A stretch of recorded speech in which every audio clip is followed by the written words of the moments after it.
વડોદરા વિચિત્ર રોડ અકસ્માતની ઘટના સામે આવી છે. સદનસીબે આ અકસ્માતમાં કોઈ જાનહાનિ થવા પામી નથી. શહેરના સેવાસી ચેકપોસ્ટથી પ્રિયા ટોકીઝ જવાના માર્ગ પર ડમ્પર અને કાર વચ્ચે ગંભીર અકસ્માત સર્જાયો હતો. સ્થાનિકોના જણાવ્યા અનુસાર કાર ચલાવતી મહિલાએ સ્ટીરિંગ પરથી કાબુ ગુમાવતા પાછળથી આવી રહેલું ડમ્પર કાર સાથે ધડાકાભેર અથડાયું હતું.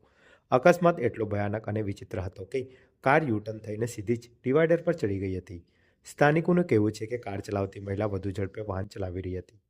અકસ્માત બાદ ઘટના સ્થળે લોકોનું ટોળું એકત્રિત થઈ ગયું હતું. કેટલાક લોકો મોબાઈલમાં વિડીયો બનાવી રહ્યા હતા.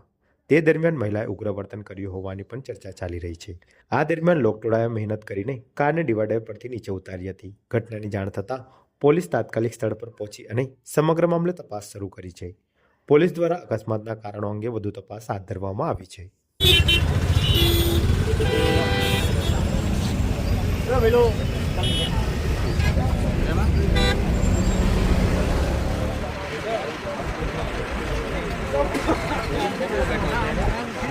Gimana?